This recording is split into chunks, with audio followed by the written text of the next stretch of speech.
গতি নাই গতি নাই কালী নাম ছাড়া বদন ভরিয়া ভয়ে অসহারা গতি নাই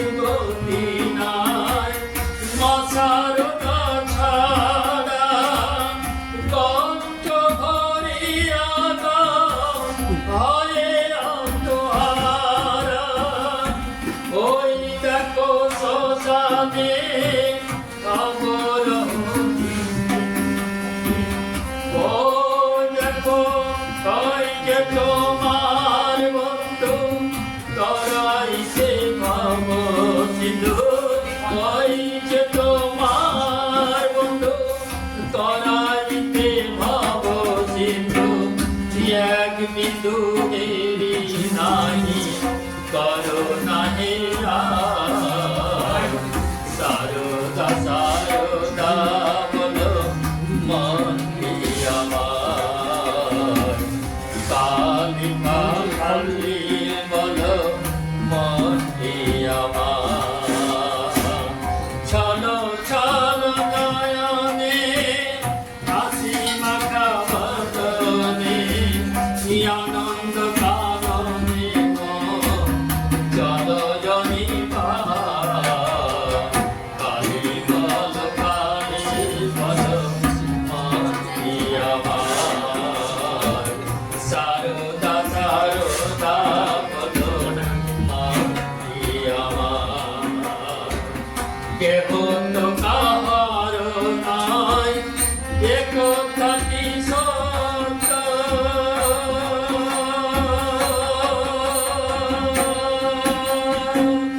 বুঝেও বুঝো নাম তুমি যে অনিত কেহ তো কাহার নাই একতাটি সত্য বুঝেও বুঝো নাম তুমি যে অনিত ওই দেখো শ্মশানে দিনে ওই দেখো শ্মশানে দিনে দরিতেছে মানবের যত অহংকার কালী বল মতি আমার কালী বল মতি আমার চলো চলো নয়নে হাসি মাখা মননে চলো চলো নয়নে হাসি মাখা মননে আনন্দ কাননে চলো জনি সারদা সারদা বলো মতি আমার সারদা সারদা বলো মতি তার কটা দিত আজ এই ধর ধামে মরণ জেনেছে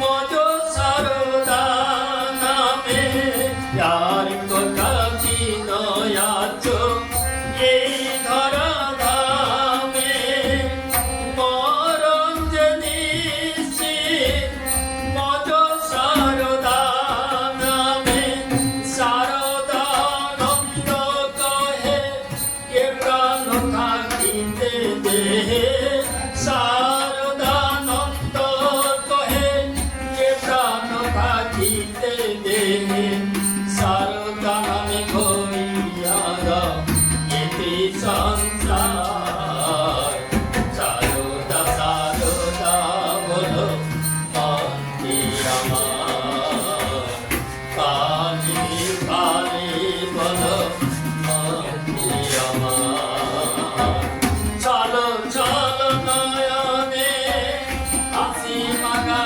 বদনে চলো চলো নয়নে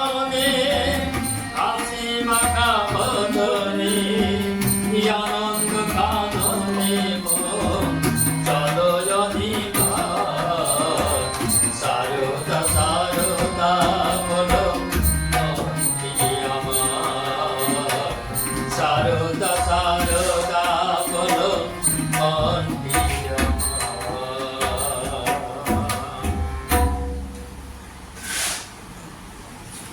প্রথমে ঠাকুরমা স্বামীজি আমাদের মা কালী দেবী সকলে সেই চরণে ভূলরঞ্জিত প্রণাম জানিয়ে আমি একটু আজ ঠাকুরের কথা শ্রবণ করব।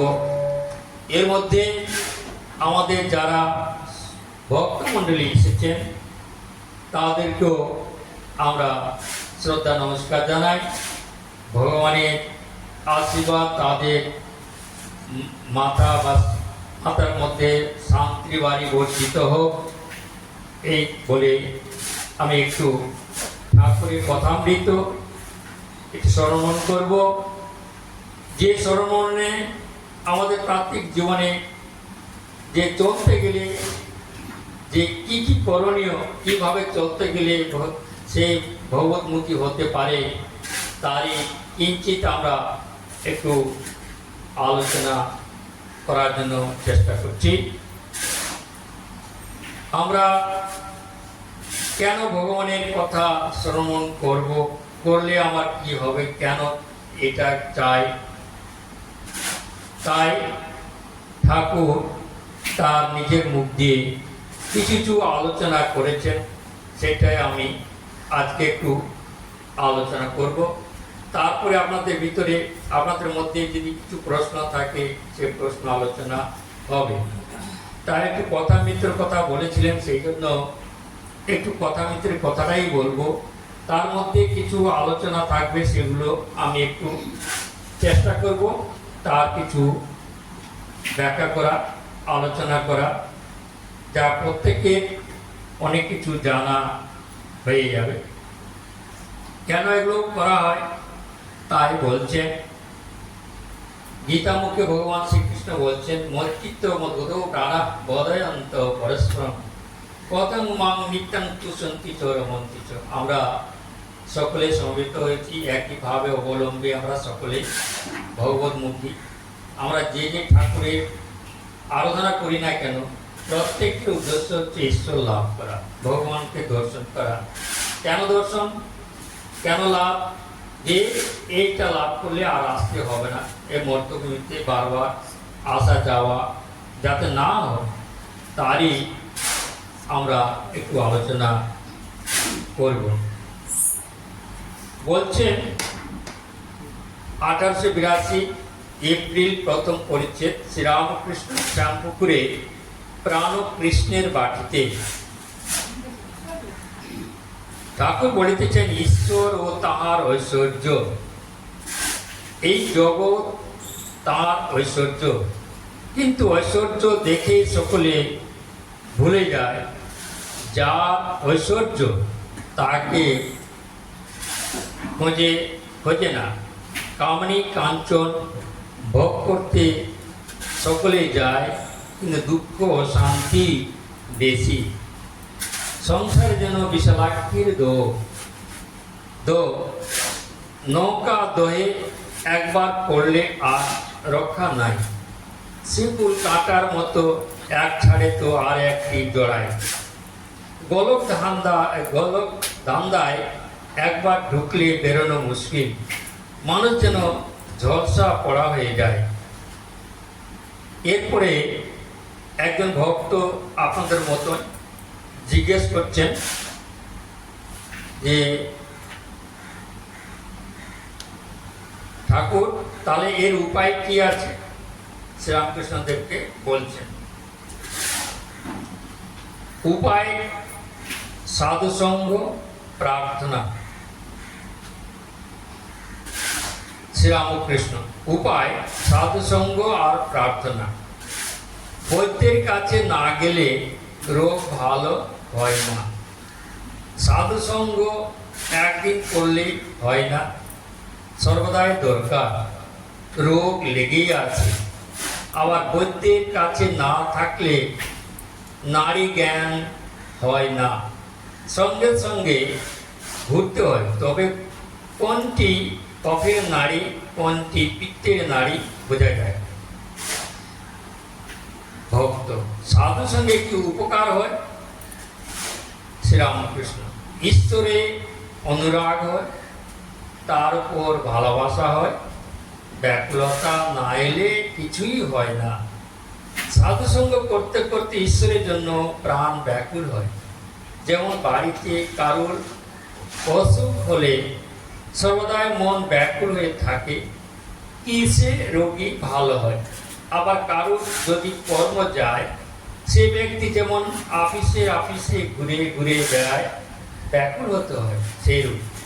যদি কোনো অফিসে বলে কর্ম খালি নেই, আবার তারপর দিন এসে জিজ্ঞাসা করে আজ কি কোনো কর্ম খালি হয়েছে? আরেকটি উপায় আছে, ব্যাকুল হয়ে প্রার্থনা। তিনি যে আপনার লোক, তাকে বলতে হয় তুমি কেমন দেখা দাও, দেখা দিতেই হবে। তুমি আমাকে সৃষ্টি করেছো কেন? শিখরা বলেছিল ঈশ্বর দয়াময়। আমি তাদের বলেছিলাম দয়াময় কেন বলবো? তিনি আমাদের সৃষ্টি করেছেন যাতে আমাদের মঙ্গল হয়, তা যদি করেন সে কি আর আশ্চর্য? মা বাপ ছেলেকে পালন করবে, সে আবার দয়া কি? সে তো করতেই হবে, তাই তাকে জোর করে প্রার্থনা করতে হবে। তিনি যে আপনার মা, আপনার বাপ ছেলে যদি খাওয়া ত্যাগ করে বাপ মা 3 বছর আগে ফেলে দেয়, আবার যখন ছেলে পয়সা চায় আর কোনো বলে মা তোর 2টি পায়ে পড়ি, আমাকে 2টি পয়সা দাও,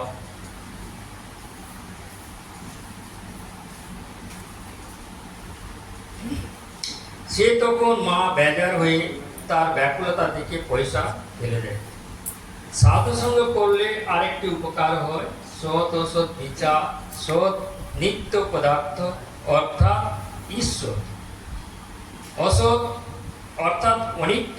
অসৎ পথে মন গেলেই বিচার করতে হয়। হাতি পরে কলা গাছ খেতে সুর বাড়ালে সে সময় মাহুত ডামুস মারে। প্রতিবেশী মহাশয় পাপ বুদ্ধি কেন হয়? শ্রীরামকৃষ্ণ, তার জগতে সকল রকম আছে। সাধু লোক তিনি করেছেন, দুষ্ট লোক তিনি করেছেন।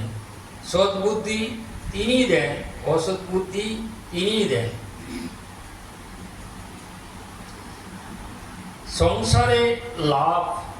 সংসারেও ঈশ্বর লাভ হয়, সকলেরই মুক্তি হবে। প্রতিবেশী মহাশয়, সংসারে থেকে কি ভগবানকে পাওয়া যায়? শ্রীরামকৃষ্ণ, অবশ্য পাওয়া যায়, তবে যা বললাম সাধু সঙ্গ আর সর্বদা প্রার্থনা করতে হবে, তার কাছে কাঁদতে হবে। মনের ময়লাগুলো ধুয়ে গেলে তার দর্শন হয়। মনটি যেন মাটি মাখানো লোহার ছুঁচ, ঈশ্বর চুম্বক পাথর, মাটি না গেলে চুম্বক পাথরের সঙ্গে যোগ হয় না। কাঁদতে কাঁদতে ছুঁচের মাটি ধুয়ে যায়। ছুঁচের মাটি অর্থাৎ কাম, ক্রোধ, লোভ, পাপ বুদ্ধি, বিষয় বুদ্ধি, মাটি ধুয়ে গেলে ছুঁচকে চুম্বক পাথরে টেনে লবে, অর্থাৎ ঈশ্বর দর্শন হবে। চিত্তশুদ্ধি হলে তবে তাকে লাভ হয়। জ্বর হয়েছে, দেহেতে রস অনেক রয়েছে, তাতে কুইনাইনে কি কাজ হবে? সংসারে হবে না কেন? ওই সাধুসঙ্গ কেঁদে কেঁদে প্রার্থনা, মাঝে মাঝে নির্জনে বাস, একটু বেড়া না দিলে ফুটপাতের চারা গাছ ছাগল গরুতে খেয়ে ফেলে। প্রতিবেশী যারা সংসারে আছে তাহলে তাদেরও হবে। শ্রীরামকৃষ্ণ, সকলেরই মুক্তি হবে, তবে গুরুর উপদেশ অনুসারে চলতে হয়। বাঁকা পথে গেলে ফিরে আসতে কষ্ট হবে। মুক্তি অনেক দেরিতে হয়, হয়তো এই জন্মে হলো না, আবার হয়তো অনেক জন্মের পর হলো। জনকাদি সংসারেও কর্ম করেছিলেন, ঈশ্বরকে মাথায় রেখে কাজ করতেন। নৃত্যকি যেমন মাথায় বাসন করে নাচে, আর পশ্চিমের মেয়েদের দেখো নাই, মাথায় জলের ঘোড়া, হাসতে হাসতে কথা কইতে কইতে যাচ্ছে। প্রতিবেশী গুরুর উপদেশ বললেন, গুরু কেমন করে পাবো? শ্রীরামকৃষ্ণ, সে যে লোক গুরু হতে পারে না, সে লোক গুরু হতে পারে না। বাহাদুরি কাঠ নিজেও ভেসে চলে যায়, অনেক জীবজন্তুও চড়ে যেতে পারে। হাওয়াতে কাঠের উপর চড়লে কাঠও ডুবে যাবে, যে চড়ে সেও ডুবে যাবে। তাই ঈশ্বর যুগে যুগে লোক শিক্ষার জন্য নিজে গুরুরূপে অবতীর্ণ হন। সচ্চিদানন্দই গুরু। জ্ঞান কাকে বলে, আর আমি কে? ঈশ্বরই কর্তা আর সব অকর্তা, এর নাম জ্ঞান। আমি অকর্তা, তার হাতের যন্ত্র। তাই আমি বলি মা তুমি যন্ত্রী, আমি যন্ত্র। তুমি ঘরণী, আমি গাড়ি, তুমি ইঞ্জিনিয়ার। যেমন চালাও তেমনি চলি, যেমন করাও তেমনি করি, যেমন বলাও তেমনি বলি। না হম তু তুমি।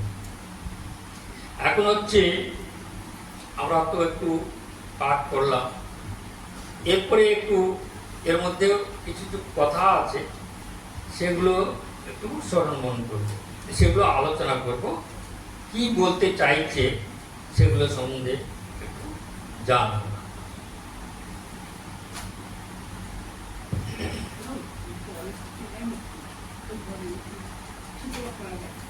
ঈশ্বরকে প্রথমে জানা দরকার। আমরা সাধারণত সকলে জানি যে যিনি সারা বিশ্বকে নিয়ন্ত্রণ করেন, তার নির্দেশে সারা বিশ্ব চলে, তিনি যেমনি করান সেইভাবেই আমাদেরকে চলতে হয়। এই হচ্ছে তিনি ঈশ্বর, ভগবান। তো ভগবান কাকে বলবো? যার ভিতরে ষড়ৈশ্বর্য, জ্ঞান, বৈরাগ্য, ত্যাগ, তিতিক্ষা, ক্ষমা, ধৃতি এইসব নিয়ে যার ভিতরে আছে, তাকে আমরা ভগবান বলি। যেমন আমরা সাধারণ লোক কোনো মতেই ক্ষমা করতে পারে না, একটুতেই অতিষ্ঠ হয়ে যান, তাদের নিত্য অনিত্য ভেদটা বুঝতে পারেন না। কিন্তু ভগবান, তার অনন্ত শক্তি তার আছে, সব বুঝার ক্ষমতা আছে। তিনি মায়ার অধীন নয়, তিনি মায়াধীশ, তিনি মায়া তার অধীন। তো এইরকম হচ্ছে ঈশ্বর। জগৎ হচ্ছে এই বিশ্ব ব্রহ্মাণ্ড, সবকিছু ক্ষণস্থায়ী, চিরস্থায়ী নয়। আজ আছে, কাল নেই। আমরা জগতের মধ্যে পড়ি, আমরাও আজ আছে, দুদিন পরে আমরাও চলে যাব। এই হচ্ছে জগৎ। তা যাদের মানুষের কাছে এটা বুঝতে পারে না সকলে, সেই জন্য আমরা এই জগৎকে নিয়ে আমরা ব্যস্ত হয়ে যাই। তাই কঠোপনিষদে একটা কথা আছে মন্ত্রে, পরাঞ্চি খানি বজ্রত শম্ভু তস্মাৎ পরাং পশ্যতি নান্তর আত্মন কচ্ছিৎ ধীরা প্রত আত্মন অক্ষত আবিত চক্ষু অমৃতত্বম ইচ্ছন। এই যে ইন্দ্রিয়গুলো আমাদের, যে পঞ্চ জ্ঞানেন্দ্রিয়, চক্ষু, হাত, পা, মুখ, এই যে আমাদের পঞ্চ ইন্দ্রিয় যেগুলো আছে, জ্ঞানেন্দ্রিয়, সেগুলোরই আর একটা হচ্ছে রূপ, রস, গন্ধ, স্পর্শ, শব্দ, তারই বিষয়। তা এখন আমাদের প্রত্যেকের ভিতরে সেই রূপ, রস, গন্ধ, স্পর্শ এগুলোতে আমাদেরকে সকলকে আকৃষ্ট করে এই জ্ঞান দিতে। আমরা সাধারণ মানুষ সেগুলোতে এত আকর্ষণ করে যে আমি যে কে, কি জন্য আসলাম এই পৃথিবীতে, সেটাকে ভুলিয়ে দেয়। সেই জন্য স্বয়ং শিব আক্ষেপ করে বলছেন যে নিজে নিজেকে হত্যা করেছে জীব। কিন্তু যারা একটু জ্ঞানী গুণী বা বিচার শক্তি যার ভিতরে আছে, তারা যখন বুঝতে পারে যে জগতে মুক্তি হবে না, জগৎকে পেলে আমাদের কিছু নিত্যকে পাওয়া যাবে না, সে জগতের বাইরে কি করে যাবে সেটা বলেছেন ঠাকুর। বলেছেন মন ফিরিয়ে দাও, মন মানে মনটাকে অন্তর ইন্দ্রিয় দিকে ফিরিয়ে দাও। অন্তর ইন্দ্রিয়ে যে ভগবান আছেন এটা জানা। তাহলে ভগবান হৃদয়ের মধ্যে যিনি আছেন কি করে জানবো? মনকে সংযত করতে হবে। মনকে বাইরে জগৎ থেকে গুটিয়ে নিয়ে এসে অন্তর ইন্দ্রিয়ের দিকে যদি লক্ষ্য করা যায়, সেখানে ধীর স্থির সময় সাপেক্ষ যদিও, কিন্তু চেষ্টা করলে এটাও সম্ভব। তাই বলছেন যে যারা সংযমী, যারা একটু ধৈর্যশীল যত্নশীল, তাদের ক্ষেত্রে এটা সম্ভব। তারা নিশ্চয়ই মনটাকে অন্তরিন্দ্রিয় দিয়ে আনতে পারে, না হলে এই জগতে চারদিকে ছুটতে থাকবে, তার আর মনকে ঈশ্বর দিকে নিয়ে যেতে পারবে না। আর আমরা এই জন্যে ভগবানকে চাই যে আর যাতে আসতে না হয়, সেই জন্যই আমাদের এটা, তার দর্শন পেলে মুক্তি হয়ে যাব, পেয়ে যাব। মুক্তিদাত্রী মা ঠাকুর বলেছেন যে মাকে সন্তুষ্ট করতে পারলে মা মুক্তির দ্বার খুলে দিবেন। এই যে তখনই তিনি ব্যবস্থা করেন। যেমন একটা কথা বলেছেন, কাশিতে মরলে সকলের মুক্তি কেন হয়?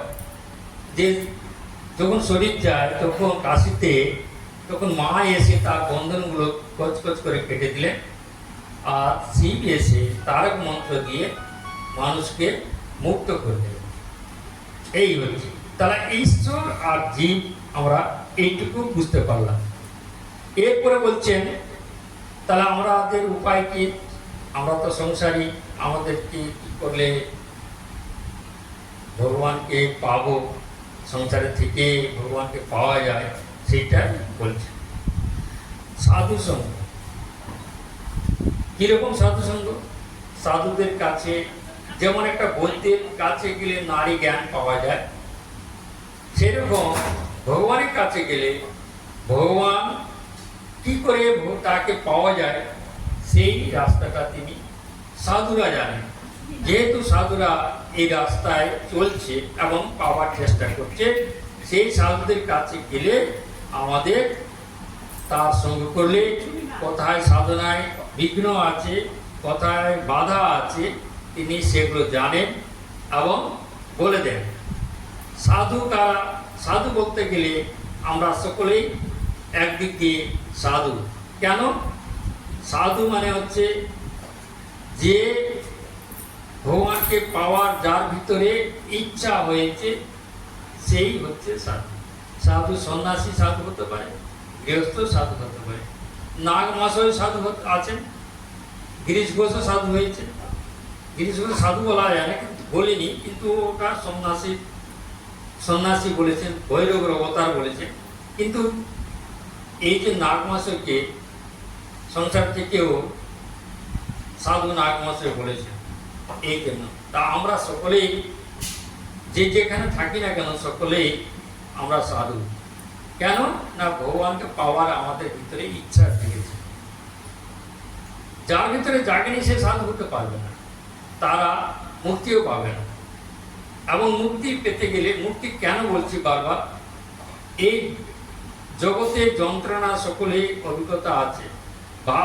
ভাবছি যে আমরা এই জগৎ সংসারের যে আনন্দ যে পাবো, মুক্তি হলে আর হবে না, একদম ভুল ধারণা। পরের জন্মে যে হবে তার তো নিশ্চয়তা নেই। আমার সেই শরীর মন সেরকম সুস্থ থাকবে না অসুস্থ থাকবে। আজকাল যুগেতে দেখা যায় জন্ম হওয়ার পর থেকে তার কারো কত রকম অসুস্থ, ব্লাড দিতে হয়, কত রকম ক্যান্সার হয়ে যায়, এই অবস্থা হয়। তাহলে গ্যারেন্টি কেউ দিতে পারবে না পরের জন্মে যে আমি আসি, আবার যে মানুষ হব, কি সুস্থ শরীর পাবো, তারও গ্যারেন্টি নেই। তো মানুষ কারা হতে পারে? তাই জনবৃত্তান্তে এরকম শাস্ত্রে আছে, যারা ভগবানের ভজনা করছে রাত দিন, করতে করতে ভগবানকে তার দর্শন পাননি, শরীর চলে গেছে, তারাই পরিবর্তে জন্মে মানুষ হবে।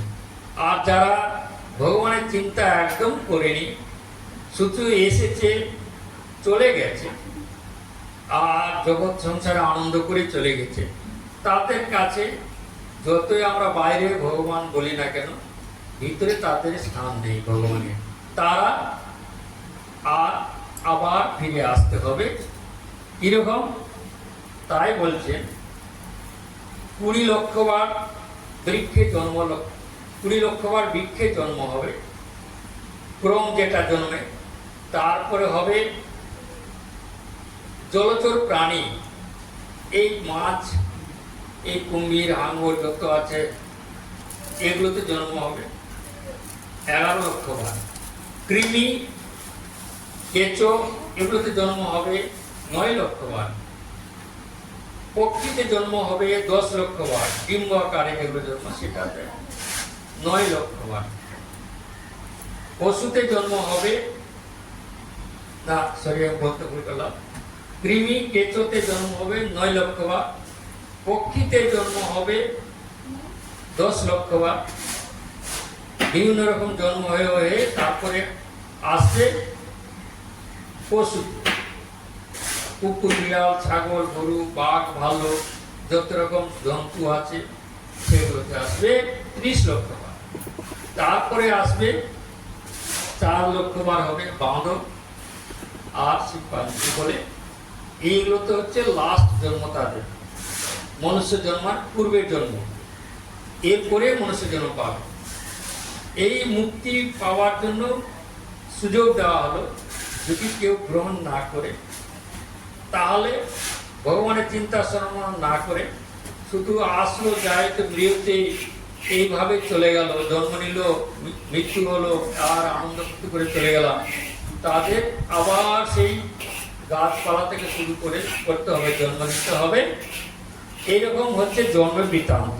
তা আমাদের এরকম কে চাই এরকম বারবার যে এক পায়ে দাঁড়িয়ে গাছে এক জায়গায় কত রকম গাছ আছে, 20 লক্ষবার জন্ম নিতে হবে সব মিলিয়ে। তাই আমাদেরকে এই রাস্তাটা ভগবান লাভ করার জন্যই সাধু সঙ্গ করতে হয়। আর বলতে হয় প্রার্থনা। প্রার্থনা মানে রাত দিন প্রার্থনা করতে বলছেন। এই জন্য যে প্রভু, এই প্রার্থনাতে খুব কাজ হয় এবং সেখানে ঠাকুর কাতরভাবে প্রার্থনা করলে স্থির থাকতে পারেন না, ছুটে আসেন।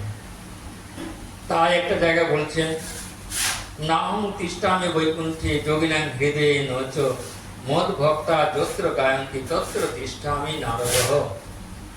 আমি যে বৈকুণ্ঠে শুধু বাস করি তাও নয়, যোগীদের হৃদয়ের মধ্যে বাস করি তাও নয়। তাহলে কোথায়?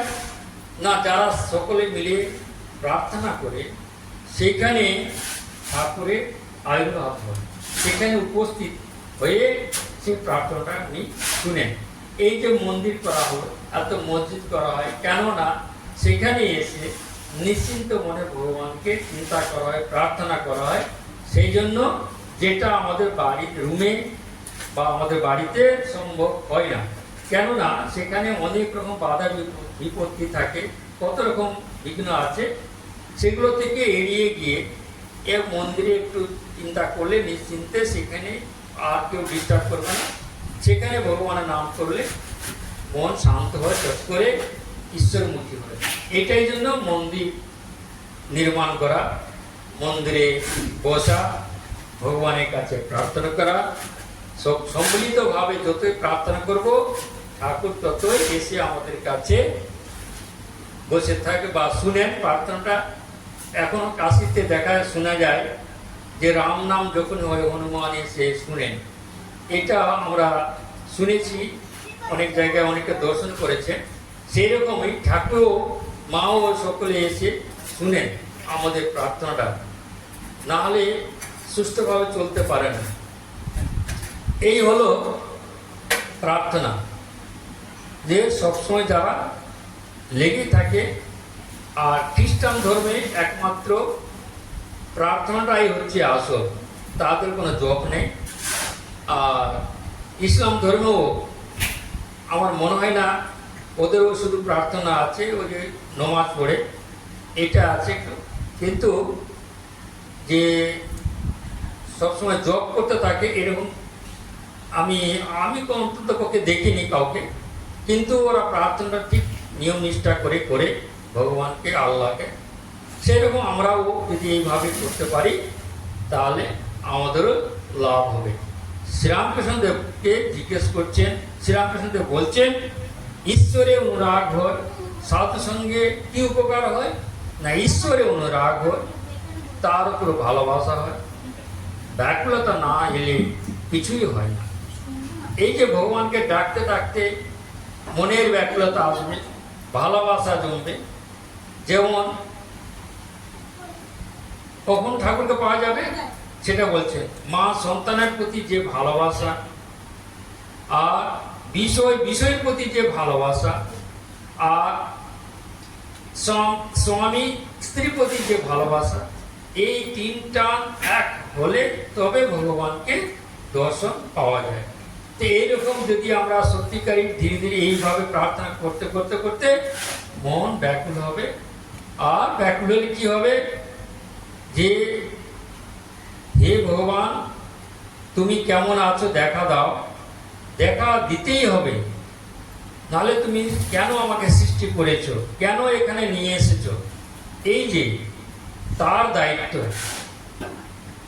আর যদি দেখা না দেয় তাহলে একটা গানে আছে, আমি কি আকাশের ছেলে, ভয় পাই না চোখ রাঙালে, করব নালিশ করবো সেই নাথের কাছে, না শ্রীনাথ নাথের কাছে ডিগ্রি নিব 100 আলে। কেন না, মায়ের যে সম্পদ, আধ্যাত্মিক সম্পদ, এটা আমাদের সকলের অধিকার আছে, ডাকাত পড়া ভাবের মতো। কেন তিনি দিবেন না? এটা তো আমার দায়িত্ব। যেমন সংসারে ছেলে মেয়েরা যে বাপের সম্পত্তি যেমন পায়, সেই রকম মায়ের কাছে আমাদের আবদার, আমাদের যে অধিকার, তার সেই সম্পদ, আধ্যাত্মিক সম্পদ আমাদেরকে পেতেই হবে। এই হচ্ছে বাপ মায়ের কাছে যে পাওয়া বলা। তখনই ব্যাকুল হয়ে ডাকতে ডাকতে মা তখন বাধ্য হয়ে ছেলেদেরকে দিয়ে।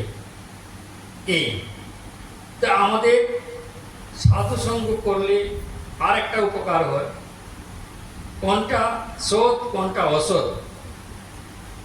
সৎ মানে নিত্য, অসৎ মানে অনিত্য। ঈশ্বর নিত্য, সৎ, আর জগৎ অনিত্য, অসৎ। এই বিচারটা আমাদের কাছে জানতে পারা যায় সাধুদের কাছ থেকে। তো এইভাবে আমরা যদি সত্যিকারই আলোচনা করি, এইভাবে জীবন অতিবাহিত করি, তাহলে নিশ্চয় তিনি আমাদেরকে ব্যবস্থা করেই দিবেন। তারপর বলছেন সংসারে ঐশ্বর লাভ হয়, সকলেরই মুক্তি হবে, ঠাকুর বলে দিয়েছেন।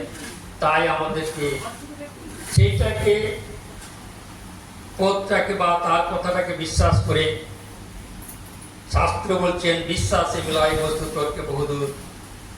এই যে বিশ্বাস হলে তা আর আমাদের মুক্তি পাওয়া দেরি নেই। বিশ্বাস চাই তার প্রতি, মন প্রাণ তাকে দিতে হবে। যতই আমরা কাঁদব ততই আমাদের মনের ময়লাগুলো ধুয়ে তখন পরিষ্কার হবে। যেমন ময়লা আরশিতে নিজের মুখ দেখা যায় না, যেমন ঠিক তেমনি আমাদের মনের মাটি, যখন মনের কালিমা, মনের যে অশুদ্ধ মন যে সবসময় অনিত্য বিষয়ের দিকে ছুটছে, সেটা যতই কমবে ততই তার আবির্ভাব বুঝতে পারবো, ততই আমাদের উপস্থিতি আমাদের মধ্যে আছেন ধরতে পারবো। আমাদেরকে এইভাবে যতই এগোবো ততই তার কাছে পৌঁছাবো। তিনি তখনই ঠাকুর বলেছেন, যদি কেউ এক টাইম করে তিনি 1 পা এগিয়ে আসে, তিনি 10 পা এগিয়ে আসেন। এই যে আমাদের চেষ্টাটা, এইটা যদি করতে পারি, নিশ্চয়ই একদিন আমাদেরকে তিনি কোলে তুলে নেবেন, স্থান দিবেন। কে চায় দুঃখ যন্ত্রণা ভোগ করতে? জগৎ সংসার দুঃখময়, সুখময় তখনই হবে যে ভগবানকে নামে ডুবে থাকে, তার কাছে সুখময়। কিন্তু ভগবান ছাড়া ডুবতে দেয় না যে জগৎ, তার কাছে দুঃখময় এই জগৎ। তাই আমাদের যেতে হবে ভগবানকে, পেতে হবে ভগবানের কাছে। কি করে তার আশীর্বাদ পাওয়া যায়, তাই প্রার্থনা করে চলতে হবে। এবার হচ্ছে আপনাদের কিছু প্রশ্ন উত্তর আছে। আচ্ছা, একটু আমি ঠাকুরের উপদেশ কিছু বলে দিই, একটু পাঠ করি, তাহলে আরো ভালো হবে। ঈশ্বর লাভী মনুষ্য জীবনের উদ্দেশ্য। চাঁদা মামা যেমন সব শিশুর মামা, তেমনি ঈশ্বর সকলেরই আপনা, তাকে ডাকবার সকলেরই অধিকার আছে। যে ডাকবে তিনি তাকে দেখা দিয়ে কৃতার্থ করবেন। সংসার করো না কেন, তাতে দোষ নাই, তবে ঈশ্বরতে মন রেখে করো। যেন যে বাড়ির ঘর পরিবার আমার নয়, এসব ঈশ্বরের। আমার ঘর ঈশ্বরের কাছে, আর বলি যে তার পাদপদ্মে ভক্তির জন্য ব্যাকুল হয়ে সর্বদা প্রার্থনা করবে। সব কাজ করবে কিন্তু মন ঈশ্বরেতে রাখবে। স্ত্রী পুত্র বাপ মা সকলকে নিয়ে থাকবে ও সেবা করবে। যেন কত আপনার লোক, কিন্তু মনে জানবে যে তারা তোমার কেউ নয়।